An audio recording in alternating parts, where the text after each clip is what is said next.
Sejak bisa bikin risol sendiri, saya tuh sudah jarang beli di luaran, hampir tidak pernah lagi malah. Karena ternyata bikinan sendiri itu bisa jauh lebih enak loh. Kita bisa sesuaikan dengan selera kita. Kita bisa bikin banyak sekalian untuk stok, buat camilan ketika pengen, buat sarapan, ataupun buat bekal sekolah anak. Bahkan ini bisa dijadikan cuan juga loh, kita kemas dengan cantik seperti ini, lalu kita jual ke tetangga sekitar ataupun kerabat. Insya Allah dengan resep ini, risol bikinan kamu bakal jadi risol yang dirindukan. Yuk, langsung aja kita bikin sama-sama.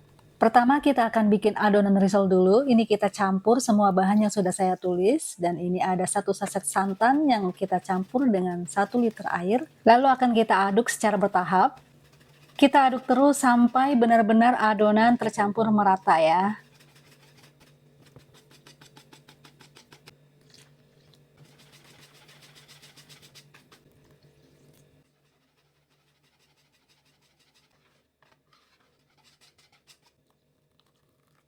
Nah, setelah adonan tercampur merata, kemudian kita akan masukkan 3 sendok makan minyak sayur.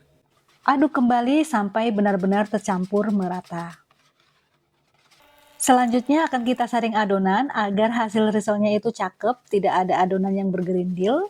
Kita saring semuanya sampai benar-benar tidak ada adonan yang tersisa. Setelah itu kita akan istirahatkan adonan selama kurang lebih 1 jam. Sambil menunggu adonan diistirahatkan, kita akan bikin isiannya dulu. Nah, kita akan chopper bawang merah, bawang putih, dan daun bawang. Lanjut kita akan tumis sampai harum dan kecoklatan seperti ini. Lalu kita akan masukkan kentang dan wortel yang sudah kita potong-potong. Untuk kentang saya potong dadu dan wortel saya serut. Nah, ini kita masukkan juga ayam yang sudah disuir-suir ya. Lalu kita aduk sampai merata. Dan kita akan masukkan 200 ml susu cair. Agar rasanya lebih creamy, kita akan masukkan juga larutan susu bubuk dengan air 200 ml. Masukkan juga garam, gula, merica, dan penyedap rasa. Aduk-aduk lagi sampai merata, lalu kita akan masukkan daun bawang ya, irisan daun bawang. Aduk-aduk kembali. Nah, setelah air agak menyusut, kita akan masukkan larutan tepung terigu dengan air ya.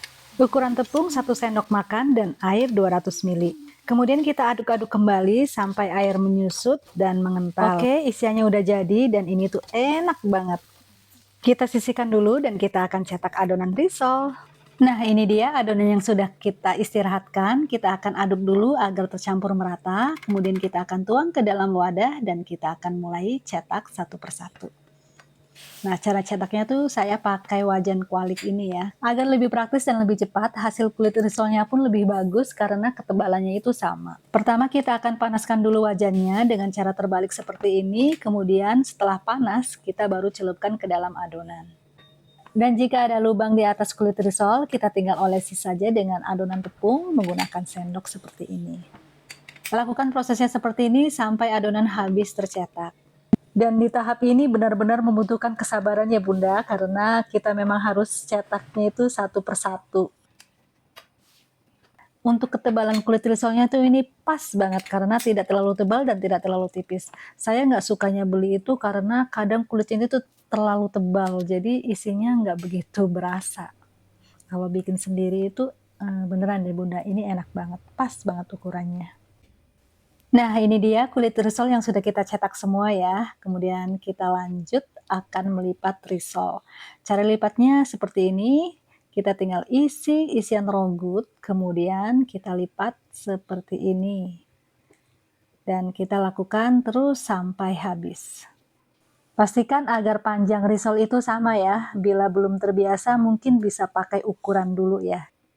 Ini tuh kulitnya enak banget ya, lentur, tidak mudah robek, dan tidak mudah retak.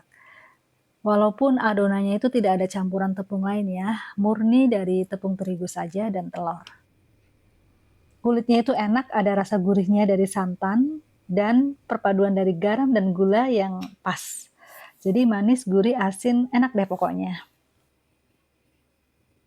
Nah, ini risol yang sudah kita lipat semua, hasilnya itu ada 40 ya, dapat 40 buah risol.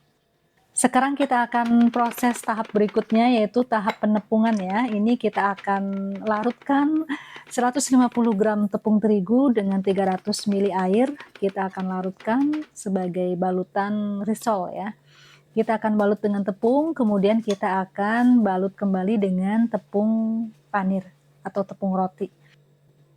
Dan untuk tepung rotinya ini saya chopper dulu sebelumnya ya, agar lebih halus, karena kalau masih kasar itu tidak mudah nempel ya. Kalau halus kayak gini tuh nempelnya itu, sempurna, dia nempelnya itu banyak, nggak mudah lepas juga. Serta rasanya pun lebih enak. Kalau masih kasar itu kalau dimakan itu agak keras ya, kalau ini enak deh. Kita lakukan prosesnya sama ya, sampai semuanya selesai.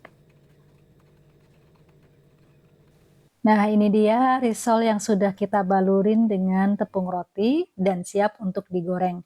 Nah, ini tahap yang paling penting dalam menggoreng risol, kita tidak boleh banyak-banyak, paling banyak itu 5 lah ya. Jadi kita celupkan risol pada saat minyak itu sudah panas, dan lama menggoreng itu sekitar 2 menit, maksimal 3 menit itu udah maksimal banget. Agar risolnya itu tidak mudah retak, apalagi kalau goreng risol mayo ya, ini harus maksimal 2 menit. 1 menit pertama, kemudian kita balik, 1 menit berikutnya kita angkat. Jadi cukup 1 kali balik saja dalam menggoreng risol ya. Nah, ini dia risol yang sudah matang dan siap untuk dihidangkan. Ini tuh beneran enak banget, kulitnya itu tipis dan ada rasanya. Isiannya pun banyak ya, jadi kalau bikin sendiri itu bisa kita kreasikan sesuai dengan selera kita. Baiklah, demikian video dari saya, mudah-mudahan bermanfaat. Selamat mencoba di rumah. Terima kasih sudah menonton, sampai jumpa di video berikutnya. Dadah!